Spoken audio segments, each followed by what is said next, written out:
Okay, welcome everyone. I'm Carolina Goodman with the League of Women Voters of Greater Los Angeles and a member of Fair Rep LA. Please introduce yourself in the chat, including where you are in the city. Also, feel free to type questions and comments, such as what change do you most want to see in Los Angeles city government? Fair Rep LA is a coalition of organizations and individuals interested in equitable government reform, which can only be achieved through the collaboration and engagement of the diverse communities of our city. We're happy you've joined us for this hour to better understand the final report that the Charter Reform Commission submitted to City Council. There are over 60 recommendations that the Commission has asked the Council to consider. We do not have the time to address them all. We will provide links to the executive summary and the full report with specific charter language so that you can review the items on your own.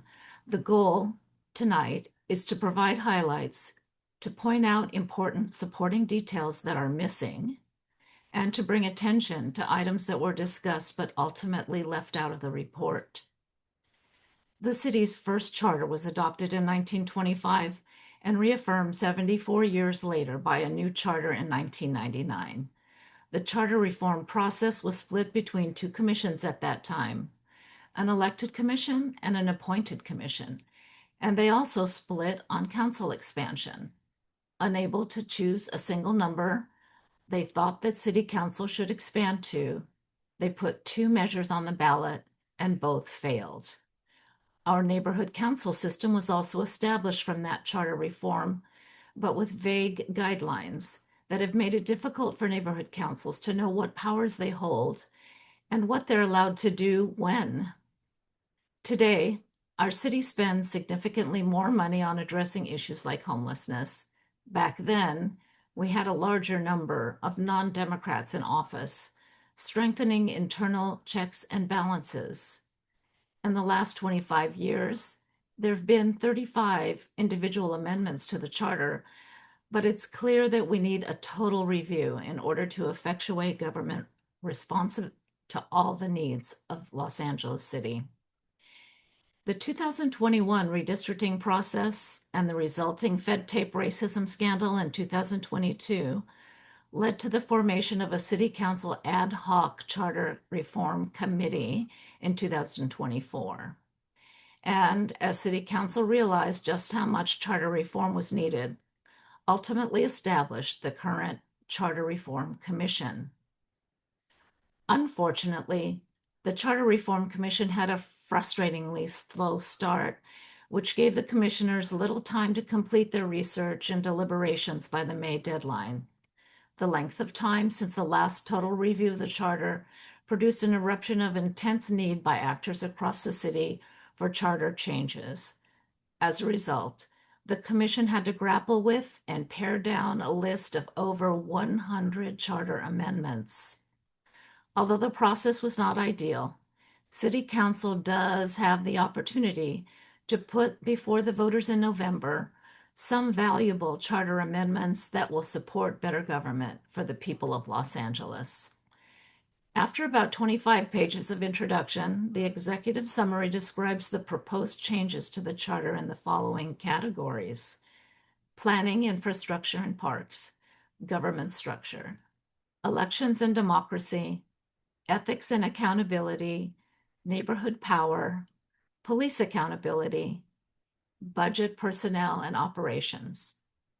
The majority of the full report is so-called red line language, that is, words that would be removed, edited, and added to the actual city charter.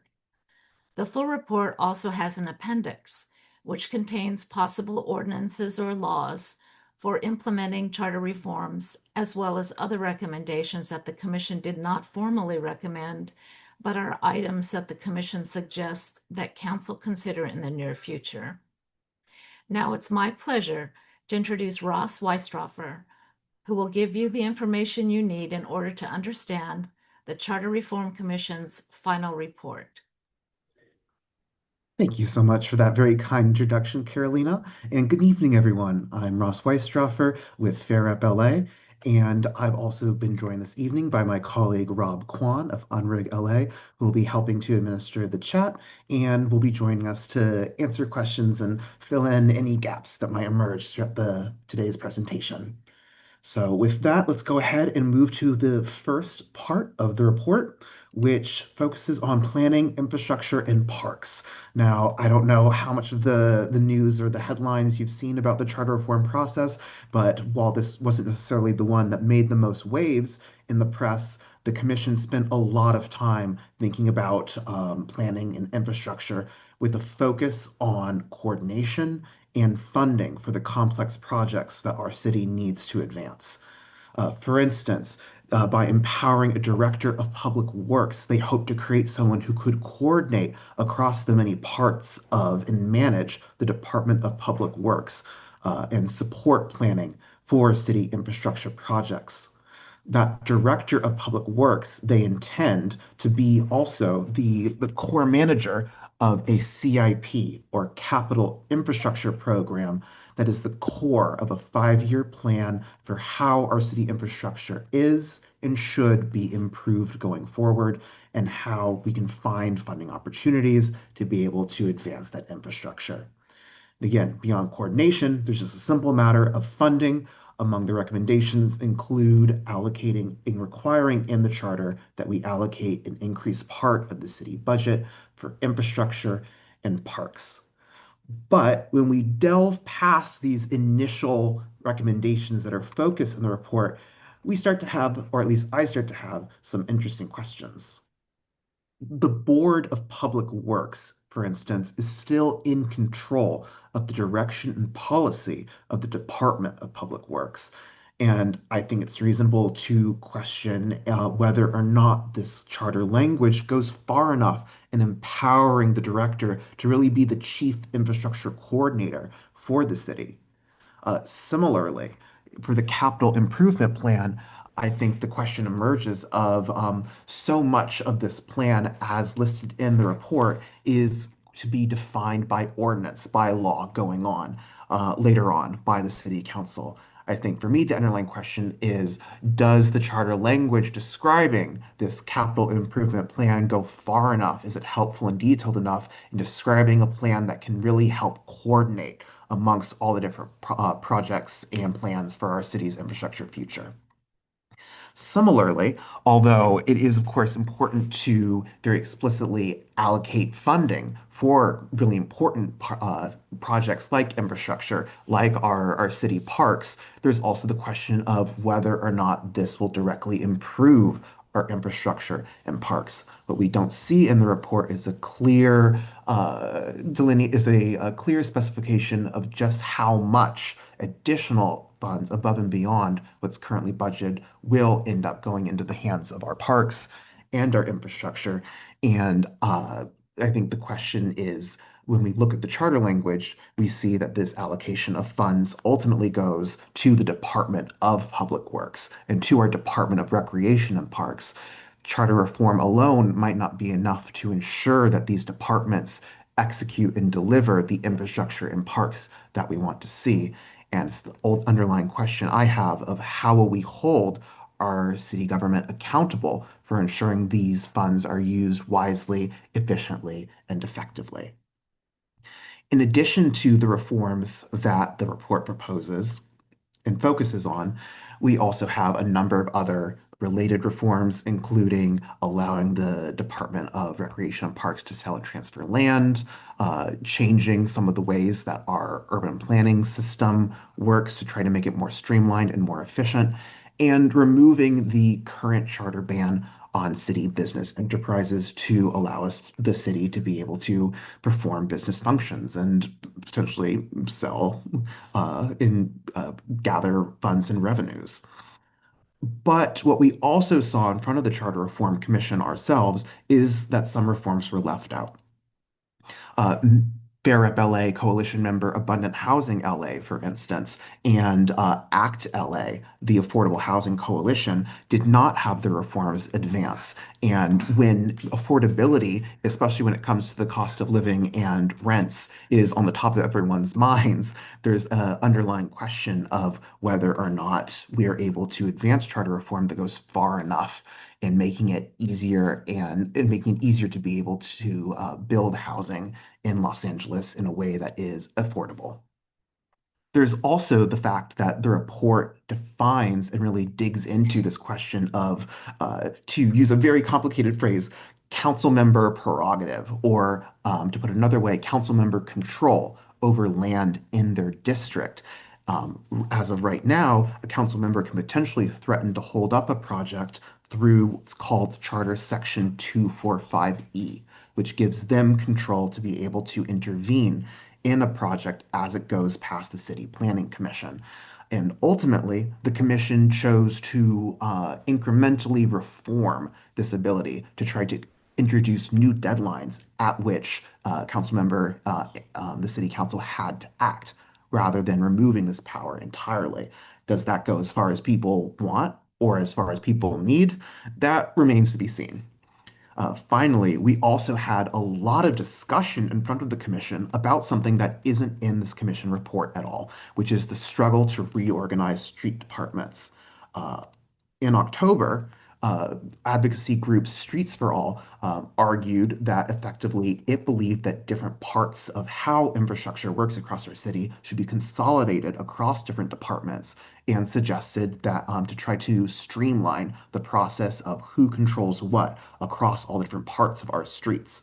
But ultimately, unfortunately, while the commissioners started to study this and dig into how our city departments could be reorganized to deliver better street services, unfortunately, the commissioner who was really leading this effort, Commissioner Martin Schlageter, resigned from the commission to take a job as a senior policy advisor with the council president.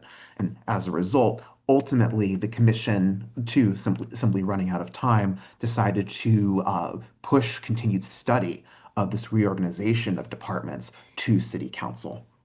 So the question remains how, if or will city council continue this really important charter reform discussion that seems to have stalled at a critical point? In addition to infrastructure and planning, the very purpose of the Fair Rep LA Coalition has always been to ensure that City Council is expanded to the point where we can deliver fair representation to everyone in our fair city. It is, however, and these are definitely the points that got some of the most attention. The commission ultimately recommended expansion to 25 council members. They recommended the creation of a chief financial officer to help coordinate the city finances. They recommended bifurcating or splitting the city attorney's office into an elected city prosecutor's office and an appointed city attorney's office. And they decided to recommend enshrining the city controller's fraud, waste, and abuse functions. But what's also interesting is at a very late point in the discussion, just I believe as late as this January, they also saw an unexpected recommendation to expand the powers of the mayor. And that's where we start to ask questions and want to look at some of the details of these reforms. Because what we don't see in the report are a lot of the details about how and why these reforms solve some of the core key problems we experience in city government. What we don't see in the report, for instance, is a clear explanation as to how and why 25 council members, not 23, not 21, not 51, 25 council members are the number that they arrived at. And I think some of the council members will definitely have that question on the forefront of their minds, especially when it comes to understandable questions about how much will this cost, to what effects will this potentially have on the city. And those are questions that will need to be answered. Um, Also, the topic of a chief financial officer came up very early in the commission's work. Rick Cole, council member of Pasadena and former city bureaucrat himself. Oh, argued that we needed a chief financial officer for a key reason.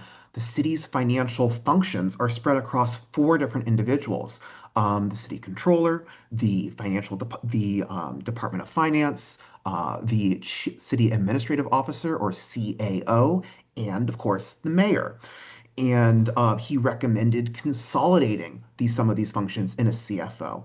However, the commission recommended giving the chief financial officer position to the CAO. So ultimately, we still have four individuals who are in charge of city finances to some degree. There's also, when it came to splitting the city attorney's office, the justification we heard over and over again was for the need to depoliticize the role of the city attorney's office. Making the city attorney appointed, however, also removes that city attorney role from being directly accountable to electeds. And we saw a lot of pushback from different individuals on whether or not this would actually depoliticize the city attorney's office. The question too is who will then appoint this new city attorney? Presumably, city council will go ahead and advance a candidate, but that ultimate question of who will appoint and whether or not this will actually solve politics being a part of City Hall remains yet to be seen. And of course, the mayoral powers in question are potentially extensive. The exact mayoral powers, which aren't mentioned in the report itself, but in the charter language, are the ability to introduce motions, the ability to take part in city council discussions. Interestingly, the ability to call special meetings with city council, only having the power to legislate on those meeting topics, and the increased ability to transfer funds and direct departments. And I think it is important for our city executive to have the powers of a city executive to be able to exert executive control. But I think there's the question of whether or not these powers do or don't go too far, and how they can and should be used to be able to steer our city in the right direction. I think we'll be hearing a lot of questions from City Council on that subject, especially because the powers of the mayor have grown over time with the ability to create and execute executive directives. During Fair Rep LA's presentation to the commission, one of the things we Hey, highlighted Rob, was, I yeah, just wanted to jump absolutely. in and clarify on the city attorney. The current proposal from the Charter Reform Commission is that the mayor appoints the city attorney with the council having the ability to confirm. The question we're kind of acknowledging that is open is the council needs to send this to the ballot and they might feel differently. An alternative could be that the council appoints and then the mayor has some ability to veto. The main kind of question being, should the city attorney be primarily responsive to one person, or should there be a diffusion of responsibility that's kind of built into the appointing power? Exactly. Thank you, Rob. One of the other proposals we made to, again, try to ensure that our government structure ultimately serves the people that other community organizations made was the creation of watchdogs to help improve service delivery. We saw proposals by, for instance, Unrig LA and others regarding the Office of a Public Advocate. That a motion, unfortunately, at the commission did not quite get off the ground. And I'll just go ahead and drop that in the chat when I have the moment. Another proposal was for an office of the tenant advocate, with the simple argument that if this is not proposed as a recommendation, there's simply no chance that the city council will even will even consider it. And finally, our city controller did propose a number of other proposals to be able to enhance his ability to investigate waste, fraud, and abuse, including making explicit in the charter the office's power to investigate all potential programs funded by the city. But these, again, did not proceed. Finally, there are other potential ways we could expand city council that are left out of this report that Fair Rep LA proposed, including multi-member districts with multiple council members per district, and a so-called hybrid model proposed by the Governance Reform Project a group of academics who have been studying ways to try to improve city government for some time now, in which there are council members elected from regions as well as individual council districts.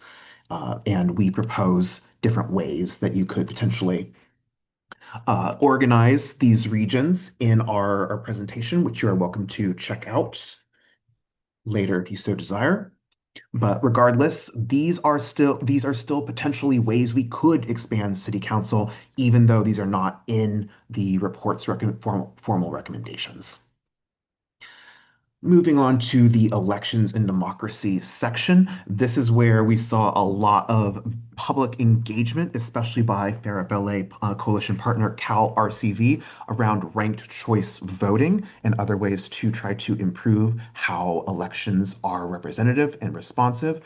Ranked choice voting being a way that you can rank multiple candidates when voting and thereby be able to choose and share your more complex preferences when you vote than just whether or not you are for or against something. We also saw the commission recommend lowering the voting age to 16 for municipal and LAUSD elections, recommend lowering in barriers to be able to get on the ballot, and some reforms to how people can and should be appointed to city commissions, like banning the practice of needing to submit undated letters of resignation when you are appointed that allows the person who appointed you to force you to resign at any time, and providing more time to be able to select people to make appointments to commissions. Now, getting into the details, I think some of these reforms might not be ones that people have heard of before. I, for instance, before this commission, wasn't aware of the potential reform to lower the voting age. FAIR-UP-LA produced and is sent around a research memo delving into exactly how and why LA should lower the voting age in particular.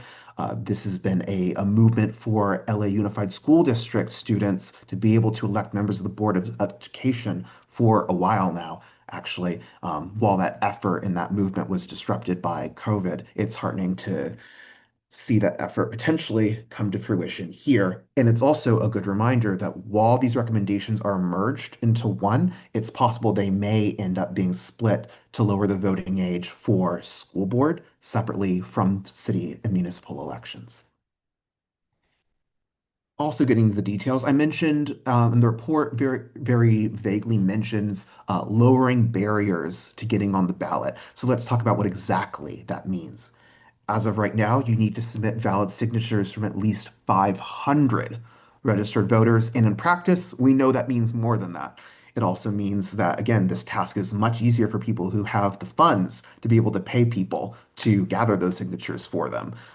The proposal as is would lower this amount from 500 to 350 registered voters and also offer an extra week to collect signatures. This is actually a relatively surprising step down, but it is a recommendation that we think that potentially our elected officials will be able to understand frustrations around. So. What was also left out, however, of recommendations here was the more elaborate proposal for proportional ranked choice voting. And while I will go ahead and leave the explainers to people who are especially expert.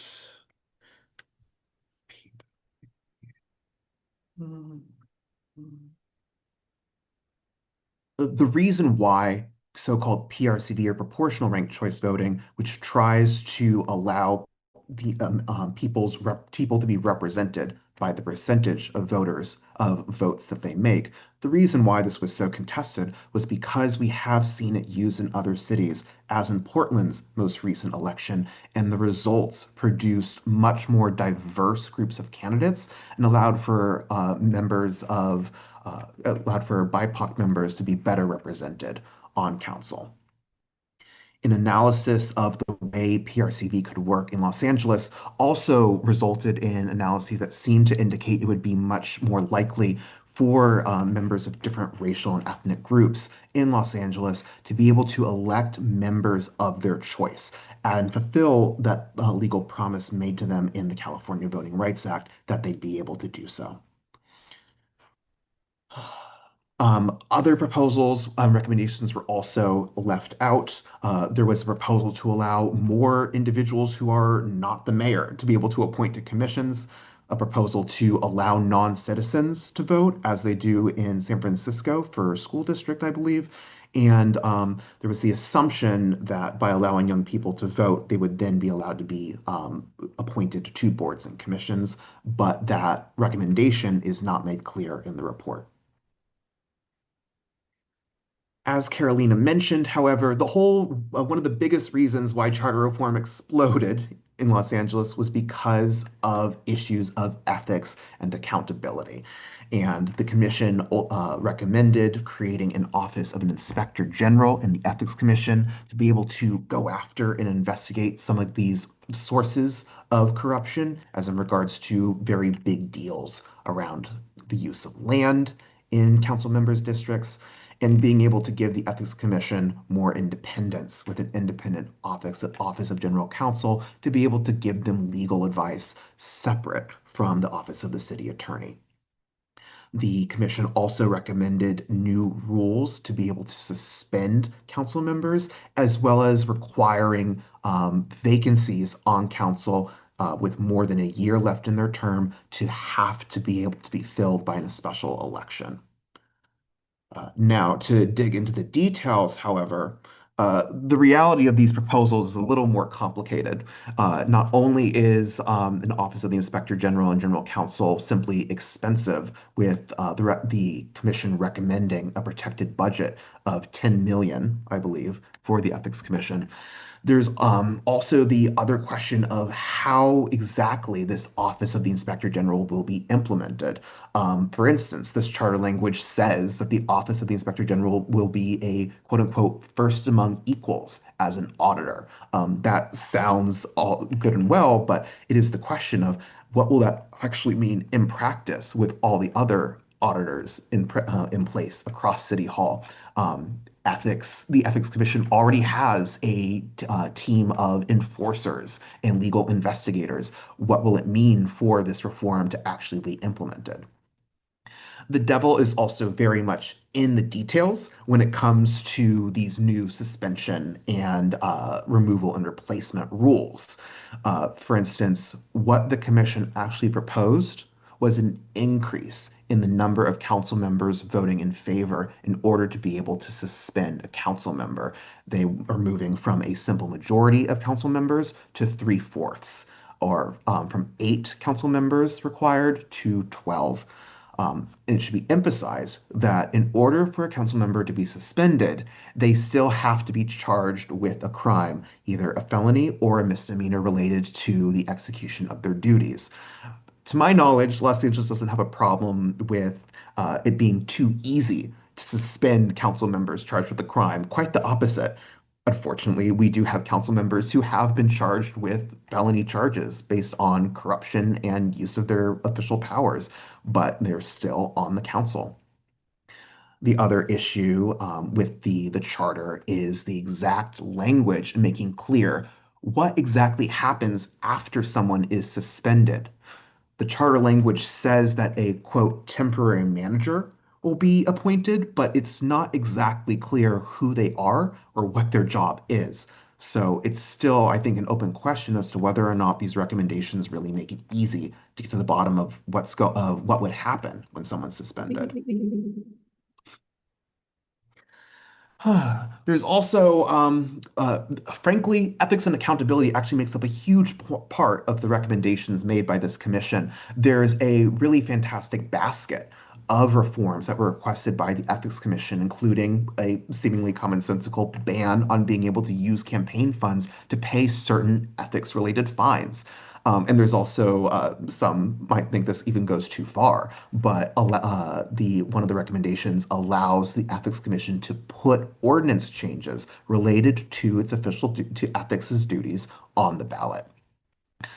Importantly, we also recommend the commission also recommends being able to explicitly allow in the charter that although our public matching fund system is very successful, to say the least, that we can potentially change it or alter it to be able to adopt other models going forward in the future. And just moving along kind of quickly here because we have so much to get to. It is, however, also the reality that a lot still got left out of the ethics and accountability recommendations. One of the things that, as you'll see, was explicitly asked of this commission was for them to address the mayoral vacancy crisis. What does that mean? Well, if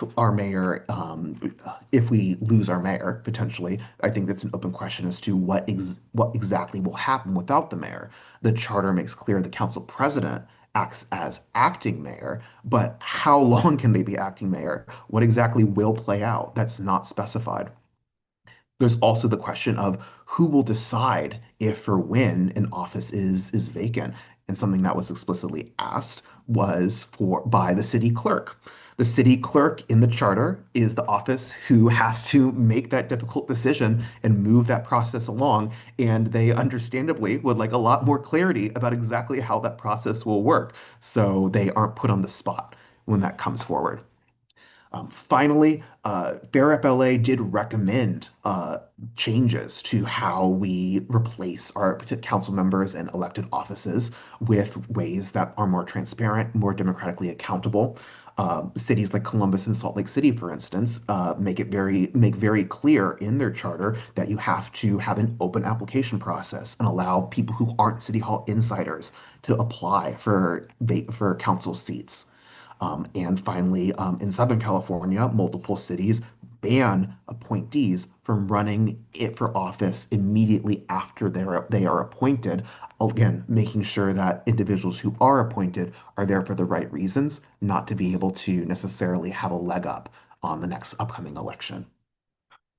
And I mentioned that the commission explicitly had these recommendations because I was going back through old reports that led up to this commission's formation. And the chief legislative analyst made clear these are important subject matters that need to be reviewed. And the same holds true in a May 30th report. And I mention these things even though they seem technical because these are the conversations that city departments and offices are having one way or the other before this moves forward at the council. And I think it's important to know that just because they aren't in the report doesn't mean that people in City Hall aren't going to be talking about them and aren't going to be very interested in ensuring that they're addressed potentially. And we discussed this and many other aspects of that reform in our presentation to the commission, which you are welcome to check out in your spare time.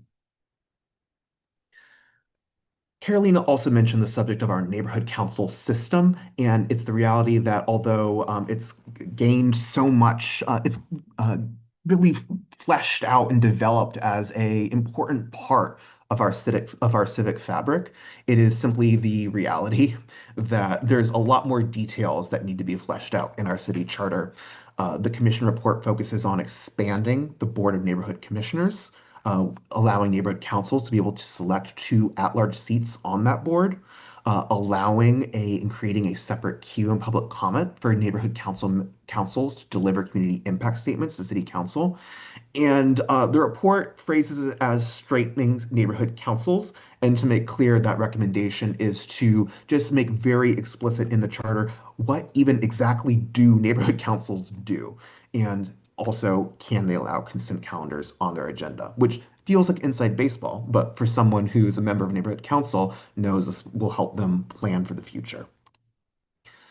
Delving into the details, though, there are also some other important recommendations related to neighborhood councils, like requiring members of the board and neighborhood commissioners to complete their trainings, allowing neighborhood councils to deliver statements to government agencies, and interestingly, requiring neighborhood councils be able to deliver community impact statements remotely at all meetings, which could potentially be a great way for individuals to be able to access remote public comment someday in the future, even.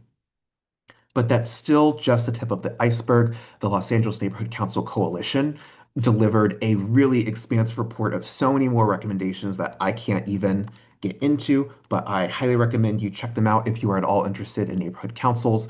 There are still a lot of potential recommendations that could be advanced before the city council. One of the most contentious issues at the commission, however, was the topic of police accountability. The commission report focuses on some really fantastic key reforms that could really change how the city deals with LAPD, explicitly giving city council authority over LAPD policies, requiring that LAPD officers purchase personal liability insurance, very explicitly strengthening the chief of police's ability to remove officers, and very explicitly putting in the charter that LAPD must respect First Amendment rights of peaceful protests. However, again, that was still just the tip of the iceberg from a group of fantastic advocates from Ground Game LA, the League of Women Voters of Greater Los Angeles, LA Forward, and Black Lives Matter Los Angeles, as well as Catalyst California, who put together a really fantastic slate of reforms that I can't go into individually, but I think are incredibly important to recognize as potential ways above and beyond what this report recommends that could still really help to improve police accountability and help to ensure that, again, our city council is able to execute on its goals and beliefs of public safety and equity. And all of these potential reforms were presented to the commission in a fantastic presentation that I invite you all to take a look at. Um, but also, what's especially interesting is that even some council members' recommendations got left out from the commission's report. Council member Ulises Hernandez, for instance, recommended putting a requirement in the charter for a data-driven review of LAPD's deployments and its equipment. And Councilmember Tim McOsker from Council District 15 has passed or tried to pass many motions to help reform the police disciplinary process and did explicitly request that the commission really integrate this disciplinary reform work into its work. I mention this especially because these council members might have something to say at the full council when it comes to amending and adding reforms regarding police accountability. And we are on I believe, our final section of the report, looking at budget, personnel, and operations. The commission was explicitly asked to look at creating a 2-year operating budget. Our current 1-year operating budget was deemed to be too short. This recommendation gives council more time, or 3 weeks, give or take, to be able to review the budget. It also recommends creating periodic charter review. I think this process made very clear we desperately need regular charter review to make sure that we are keeping our government up to date with the needs of the public. What's especially interesting as well is if we look at the language recommending a periodic charter review process, there's a reference to requiring a parallel civic assembly process. And the civic assembly process, which selects people from across the city according to the demographics of the city, ordinary people, and allows them to make decisions about and recommendations about ways the charter could change. That's an especially interesting and imagination-provoking part of the reform. They also recommend changes to the charter preamble, which may not be legally binding, but is a kind of guiding light for the charter itself and helps to define our shared beliefs. But of course, quite a few things got left out. A really interesting proposal by Unrig LA was related to so-called standing charter review, which tries to avoid needing to wait another 10 years to move this charter reform process along. And both in the standing charter review process and in recommendations that people tried to bring to the commission, they tried to allow and recommend more people in elected offices from across the city to be able to appoint people to charter review processes and be able to have a greater diversity of opinion effectively to be able to propose reforms. But I did find it very interesting and amusing that this report section is called Budget, Personnel, and Operations. But if you really delve into the recommendations, you'll not see any recommendations related to personnel. And we saw in front of the commission multiple presentations by the personnel department, by the EAA and CCU, the different unions representing city workers, and the Black Workers Center. And these were unfortunately still stuck and the meet and confer process that is legally required to occur between the city and the unions. It is unfortunate that we didn't see, however, all of this information and some really detailed charter change recommendations being put in this report in particular. But I do highly recommend, if you are at all interested in issues related to unions, related to city workers, I highly recommend checking out the really informative and detailed presentations by these groups. Rob, please go ahead. Yeah, I just want to jump in and emphasize this. Our city has good years and bad years when it comes to the budget. And what we found is even when we have good years, we have a really hard time hiring people. And for anybody that's tried to get hired by the city, understands what a bureaucratic, outdated process this is. So, this is kind of a really central issue where we're talking about potentially some new departments or reorganizing them, how our city grows, and this is just an ongoing struggle.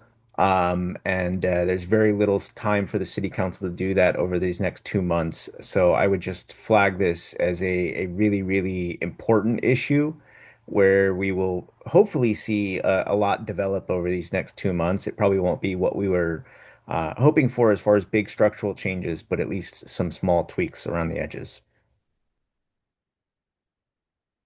Thank you so much, Rob. And what I'll also say is, of course, at the end of the day, this is all about everyone being able to participate in this process. Maybe some of the recommendations you've heard really resonate with you. Maybe you've heard some of the ones that are in the report and some of the ones that we've told you have been proposed and think, well, we can improve on these recommendations. We can really advance and make even more detailed a capital infrastructure plan or uh, or make our suspension removal replacement rules even stronger and more effective. So with that, I believe I'm going to turn it over to Carolina, and she will discuss the process going forward. Thanks so much, Ross. There was so much to wrap our brains around, and you have highlighted some important points for us to consider. And I'm sure that people have questions. If not tonight, they can contact us, and we'd be happy to respond to questions offline. So here's what's happening now. The Charter Reform Commission will not present their final report to the full City Council. Instead, the Rules Committee, which is made up of 5 City Council members, will be reviewing the 60-plus charter reforms, making their recommendations to the full council in June as to what they believe should appear on the November ballot. It's true that council members have their hands full with budget negotiations at the moment. However, we believe that charter reform is a priority and disagree with the decision not to allow all council members representing the entire city the chance to ask questions, propose amendments, and discuss among themselves critical decisions that impact the governing of our city. Here's the current schedule for meetings of the Rules Committee, which will be held at City Hall. On April 30th at 1 o'clock, there will be public comment and an overview of the commission report. This is the most important time for the community to come out to let the Rules Committee know what you think. Currently, there's no plan for remote public comment. If you're not able to attend on the day prior to any of the meetings by 3 p.m., you can submit an online written comment here. There may be limited public comment in subsequent meetings when specific topics will be deliberated. Contact fairrepla@gmail.com if you would like support in making public comments or submitting written comments. On May 5th, the Rules Committee will be discussing government efficiency, planning, city powers, neighborhood councils. You may want to mark your calendars. May 14th, budget, infrastructure, and procurement. May 21st, elections and ethics. May 28th, personnel, police, and matters not addressed in preceding meetings. June 4th, a wrap-up meeting. On June 9th, the full City Council is scheduled to review and vote on what will be put on the ballot. LA Forward will be launching their charter reform advocacy toolkit tomorrow, Monday, at 7 p.m. The future of the charter reform process depends on how charter reform moves forward now. The Charter Reform Commission has recommended that a charter reform process take place every 10 years, beginning with the years ending 4. Some community members, including UNRIG LA, recommended a small standing committee be established to address charter reform, but this idea was not moved forward. Regardless, the sheer number of recommendations and amount of engagement makes clear that there's an enormous interest in charter reform, and that process might continue even after November. At this time, we'd like to hear your questions. You can put your questions in the chat or feel free to raise your hand. Really quickly, I wanted to jump in on a few things.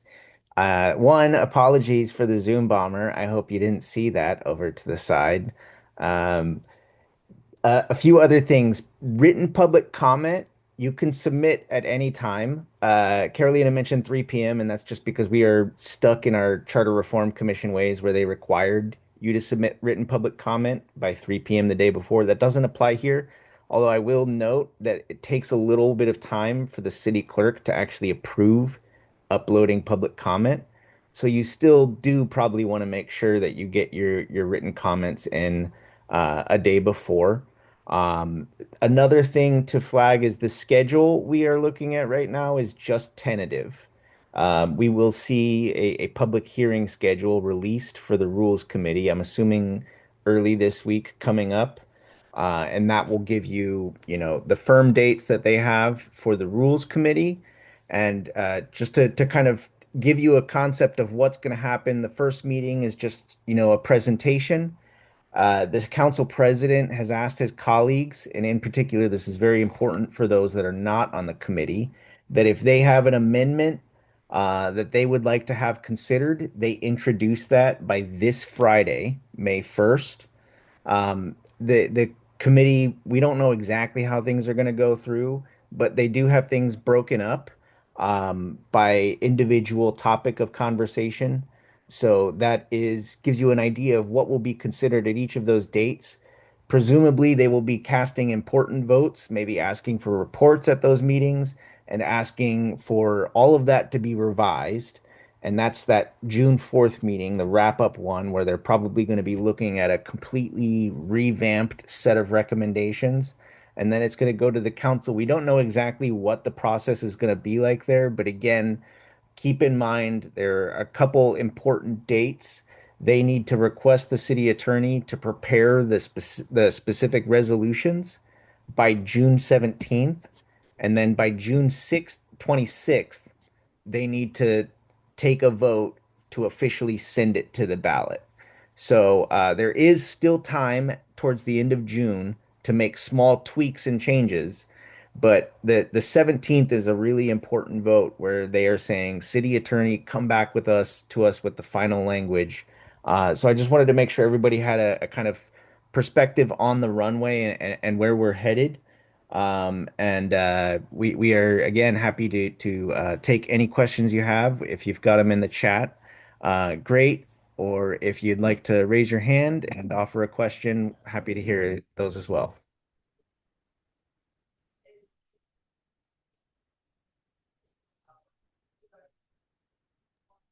Glenn. Yes, just a procedural question. Do you know if the Rules Committee will be um, distributing a cumulative calendar agenda like the Budget and Finance Committee does, or would we just be expecting an individual agenda per each its specific date? And acknowledge that Budget and Finance can modify, they revise, almost on a daily basis, as you probably know. But do you have any sense of how they're going to handle that? So If you are familiar with the way the Budget and Finance Committee does the annual review, uh, that is exactly what they are going to do. So to answer your question, Glenn, we should see a schedule, the same kind of thing that we see for the budget hearing schedule for a Rules Committee schedule. And this is being treated as a continuous meeting, like the Budget and Finance Committee. It's a bit of a loophole in the Brown Act which says we only have to have 1 day of public comment. But from what we've heard is there will be additional opportunities to speak at other meetings, but those are going to be much more limited. I don't know whether that means 30 minutes or an hour. It might depend on how many people are there. But that's why we are suggesting everybody really focus on April 30th because it's possible if you show up to one of those other meetings, you might not be able to be heard. Um, I should also mention that one of the things that I'm looking ahead to is the reality that these committee meetings are going to be, these committee rooms are going to be much smaller than, say, larger council chambers, where I believe the budget hearings will be being held instead. So it'll be especially important to make sure to show up early to make sure you can get a seat and not need to worry about the potential crush. One of the upsides, however, is we believe they are going to be wiring some of these, the committee room for video in time to be able to potentially be able to go back and see people speak during recordings and whatnot. So hopefully that will at least be more accessible for those of you who aren't able to make it downtown potentially. Yeah. And normally city council does not provide video for committee meetings, but they do for special occasions like the annual budget hearings. They have for redistricting or previous charter reform efforts. And we are going to be hearing from a bunch of departments. And it's always a lot easier to be able to put faces to names so you understand, oh, that's a council member talking, or that's somebody from the city attorney's office. So that is something that should be helpful. So we have a couple minutes left. I wonder, Rob, if you want to comment on Glenn's what he wrote into the chat about consent calendars being used by bad actors, or maybe Glenn wants to talk about that. Yeah, happy to let Glenn give us some context on that. For those who don't know Glenn Bailey, he's one of our long-standing neighborhood council gurus, among other things and other titles. So he probably has a few examples that might be relevant. And just for those who don't know, a consent calendar is kind of the set of non-controversial items that are set to go for a vote as a whole. And if people want to talk about something or have a separate vote or make an amendment, those items get taken up separately. Yeah, so I think the operative word is non-controversial, and it's actually supposed to be routine. And the reason I put that in there, first of all, we've seen numerous items on city council agendas that I would call consent. In actuality, I think they've been through committee, but the fact is that even in council committee, they waive them out. Sometimes the committee, well, I guess they have to have a public hearing if there's not a quorum. But the chair says, I want to approve this, and this at a committee, and then it gets on city council as consent. People can't always get downtown in person for 1 minute public comment on something, or they may not know about it, and then there it is in council on consent. And for neighborhood councils, there are some neighborhood councils that really are abusing the consent calendar. They'll put things on that are like a 5,000 neighborhood purposes grant, which you all may say, well, 5,000 is nothing, for the city of LA's $14 billion budget, but for neighborhood councils, we only get 25,000. So that's 20% of the budget. So that's not just routine, type of a thing. And also we're responsible to approve our monthly expenditure report. And so some neighborhood councils are using the consent calendar to approve those as well. So the city clerk, in their recent reforms of the policies and procedures for the financial operation of neighborhood councils, specifically said that financial matters can't be on consent calendar. So this is probably just a very much of a footnote of the whole important charter reform items, but I just wanted to highlight it. But thanks for allowing me to do so. Thank you. Important context. Other questions?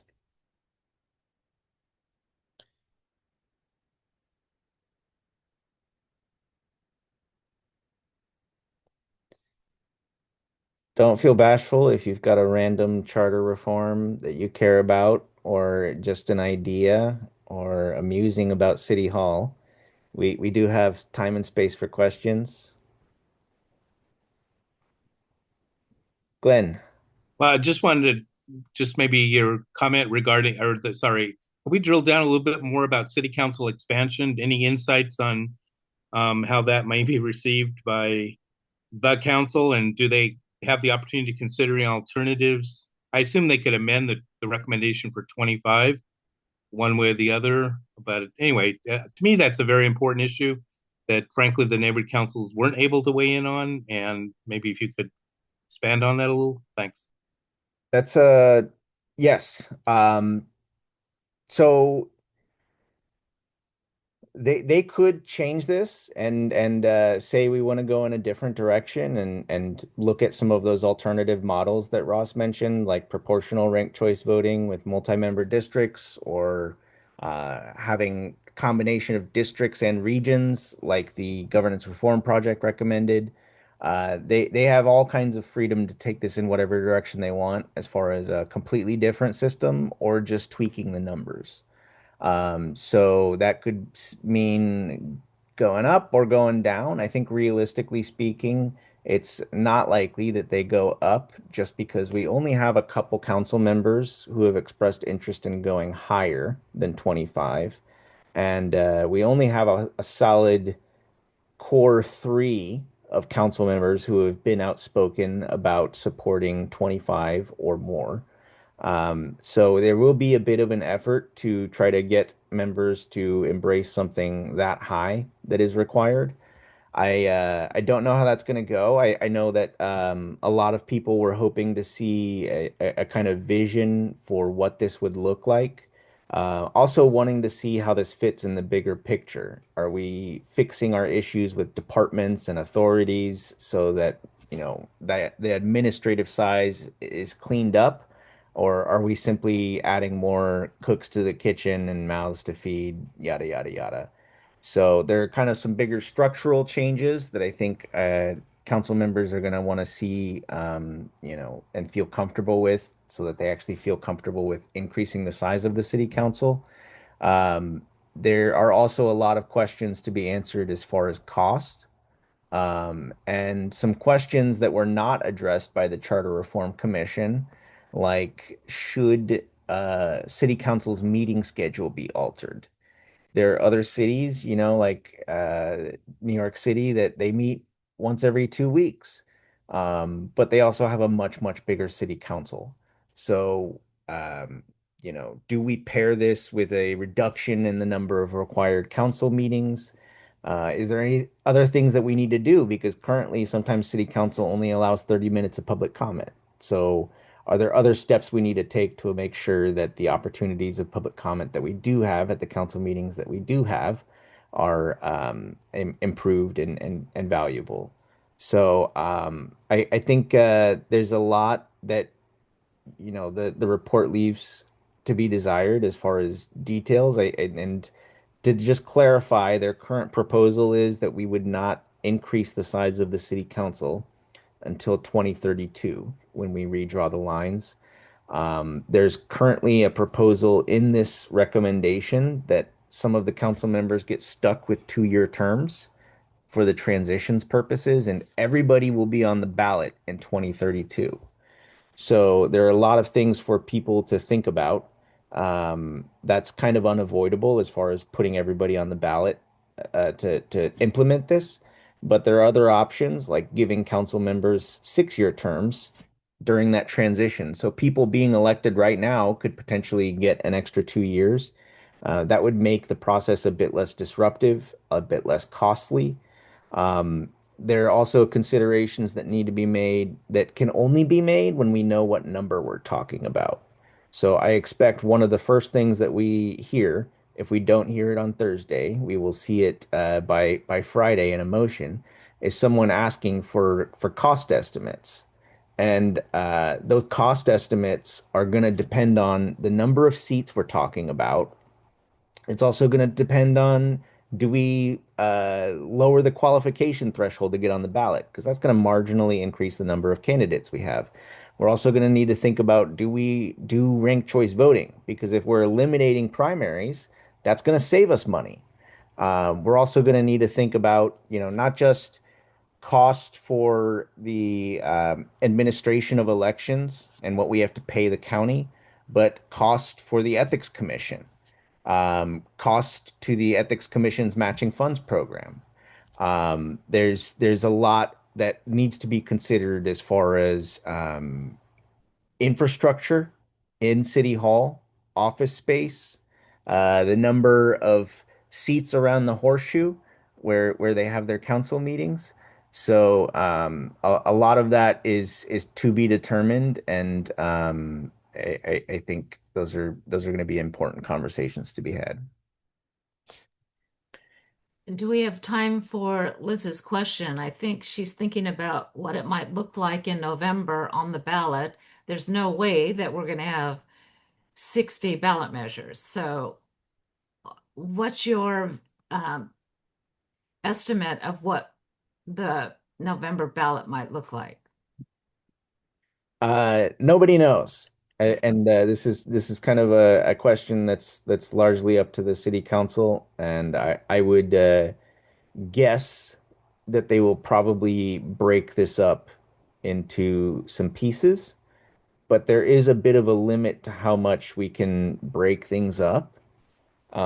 We might be able to say we're going to have this LAPD question be a separate one. We could say we're going to have lowering the voting age as a separate question. But when it comes to, you know, mayoral powers and council size, those have to be on the same ballot. We have, you know, increasing the size of the city council to some extent increases the mayor's power. So those things are all kind of interrelated. So they're kind of some questions that I think are going to have to be packaged together, which might limit the extent to which they can split things up. Um, will there be any polling going on? We shall see. We there have been some rumors and murmurs about polls. There's also a lot of polling regarding candidates going on right now, which makes for an easy opportunity for entities to say, hey, we're going to throw in a question on ranked choice voting or council size. I have not heard anything from the city side as far as official polling. There's a limit to what they can do on the polling front after submitting something to the ballot. They could do polling if the Charter Reform Commission has some leftover change in their budget. They could maybe devote some money to that. There is also exit polling that the Center for the Study of Los Angeles at LMU does with our elections, and I wouldn't be surprised if they have some of these questions in their exit poll they do for June 2nd. Um, there's some other questions in the chat, so I'm going to just try to get to those. Um, thank you, Lionel.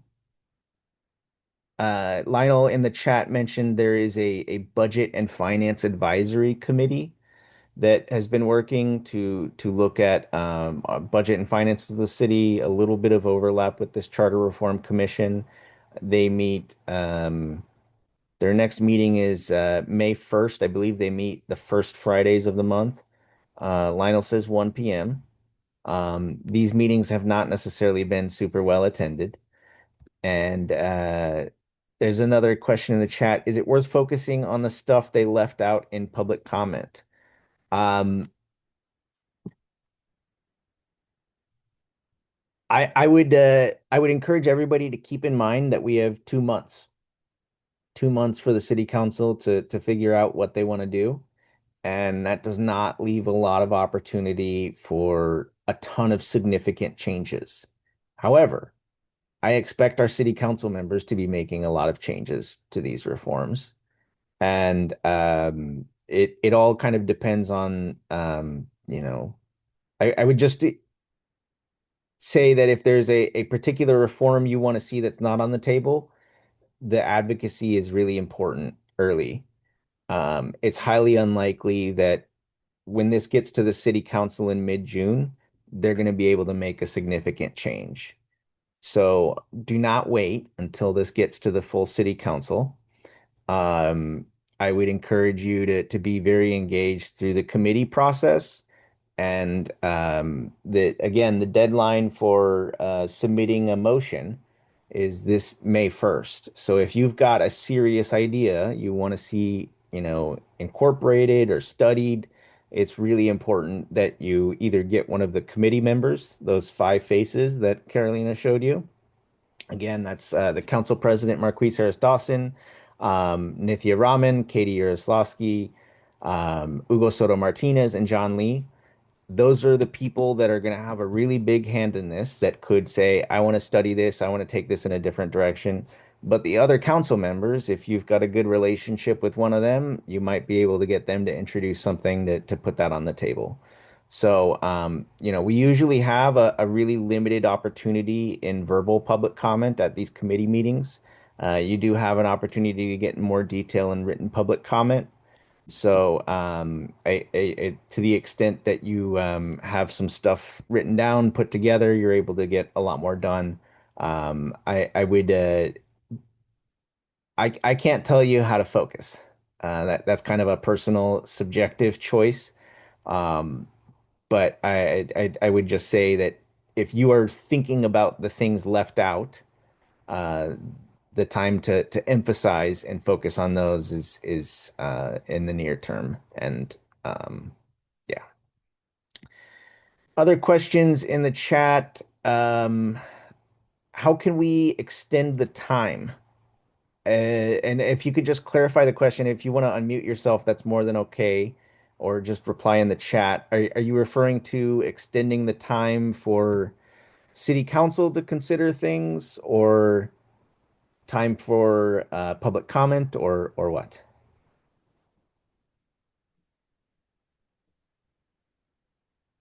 It was from Joanne Russell. I'm not 100% sure on the question. How can we extend the time? Yes, this was a very complicated process that was rushed. There's not really a way to extend the amount of time we have if we are trying to get something on the ballot this November. We have firm legal deadlines from the state that we cannot get around. Um, we are past the point of being able to extend the amount of time we have total. Um, that being said, there's no reason that some things can't be taken up after this, and that's partially why I like the idea of having an ongoing charter reform commission that can look at some of these issues and spend time in the after this, so that we don't have to wait every 10 years to do a whole bunch. Um, but again, sorry, we have a bit of a limitation when it comes to extending time. Just when it comes to putting it on a specific ballot, we talked about how personnel is one of those really important issues that we are probably not going to be able to do comprehensive reform on. The city of Long Beach very recently did a comprehensive charter review that was very, very focused on personnel matters. So we could hypothetically see the council decide to go in that kind of direction. Who knows? There was another question in the chat from Ida. Ida has actually two questions there. One, where she's talking about how they might put a couple of things in one charter amendment that could contain a poison pill, right? Something that people are not happy about but they would vote for it because they want something else that's in the bill. And the other question she had was about splitting the city attorney's office and thinking that there's no other examples of such things. And I think there is, Rob, isn't there? So there are examples from other cities where they have split up the offices. One rough example that we're more familiar with here is the LA County, and this is not a clean comparison because we're talking about the district attorney and the county having their own county council. But they did do quite a bit to study this issue and look at other cities. I don't know how much this could potentially, have cost issues, um, as far as splitting up the offices. That's not something the commission looked at a whole ton. Um, and then there was a note about poison pills, I believe. Sorry, the question was a little long, so if I'm missing something, please feel free to follow up. I think that's a real concern. I mean, if you had to ask me my personal opinion, as somebody who very much likes charter reform and wanted to see this commission come into existence and wants to see big things change, especially, things like council size, I don't, I would not vote for the package of reforms we're looking at if it were put on the ballot. There's just too much in there that concerns me. So there's a whole lot the city council needs to do to clean things up. I also worry about, poison pills, things being thrown in. And this is, maybe controversial in some progressive circles. But as much as I like the idea of a public bank, I have really big concerns about the execution. And this current proposal allows the city council by ordinance to do the process to establish a public bank. Yes, they would need to work with the state and get certain approvals with the feds as well. But those standards are really low. And in my mind, there is no way you could have an independent public bank unless it were put in the charter. And even though we have municipal utilities like LADWP that offer a really great example of what our city can do, um, that's a really big challenge, and that is in our charter. And at the same time, the mayor appoints the head and all the commissioners. And sure, the city council is able to confirm or reject them, but that's a really, really limited power. So I just worry about the extent to which elected officials will be able to influence the process and the extent to which the mayor in particular would have a very heavy hand. And that's just one small example of a thing that looks really innocent, taking out a section of the charter. But I think there are other things to be kind of concerned about. So Ida clarifies. Can you read her last comment there? There is no elected city attorney that prosecutes misdemeanors, that only prosecutes misdemeanors. And then she wants to know about the park sale proposal. I guess that's selling off land. Um, Ross, I thought they canned that one. No, they definitely included it, and I believe that there are supposedly, looking at the charter language, legal safeguards in which the sale must be compliant with certain state regulations. But I want to say that I think it is a completely valid point and argument to be concerned about when it comes to the sale of city-owned land. Yeah. And as far as the city attorney, I think there were some reports that looked at other jurisdictions that the commission produced. They might not be clean, direct examples, but we should be able to pull some stuff up there and drop it along.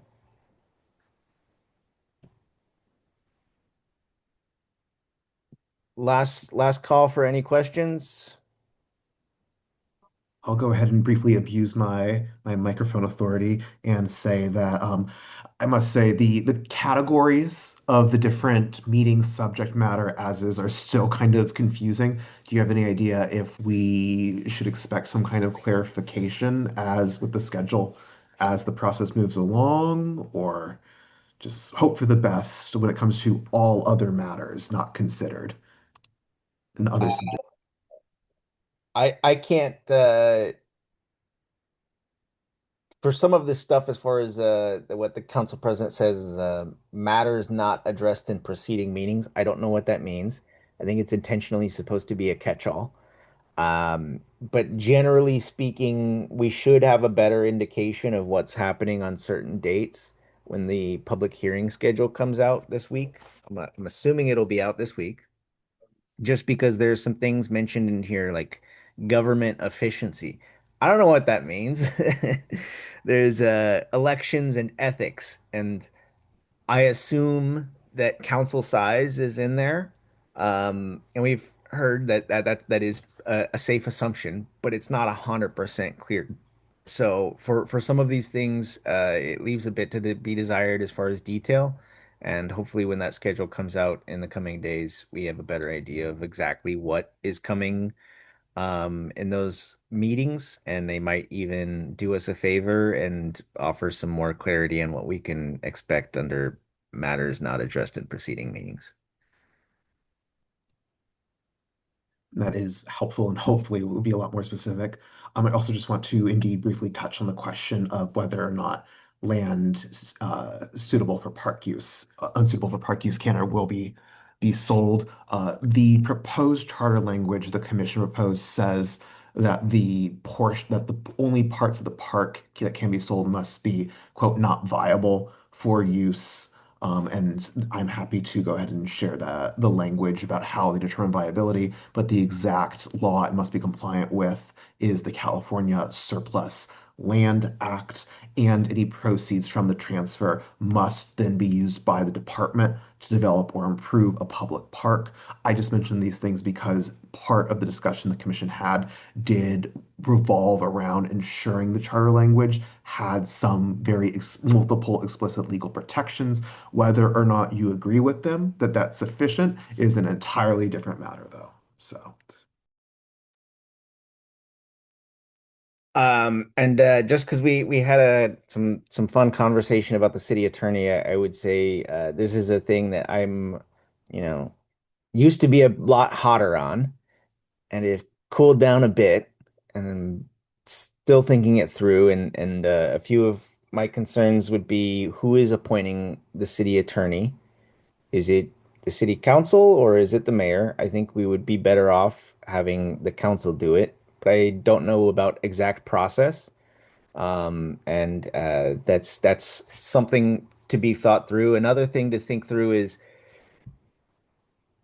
part of the rationale for having the city prosecutor be free of their responsibilities of representing the city in the court would be allowing the city prosecutor to hold our elected officials accountable for breaking the law. There's currently nobody that has the legal authority to, prosecute misdemeanors. There are other people that could, but like the district attorney doesn't waste their time with misdemeanors. And the current language does not allow the city prosecutor to pursue elected officials. And I think that's important because we do lose something by having an appointed city attorney.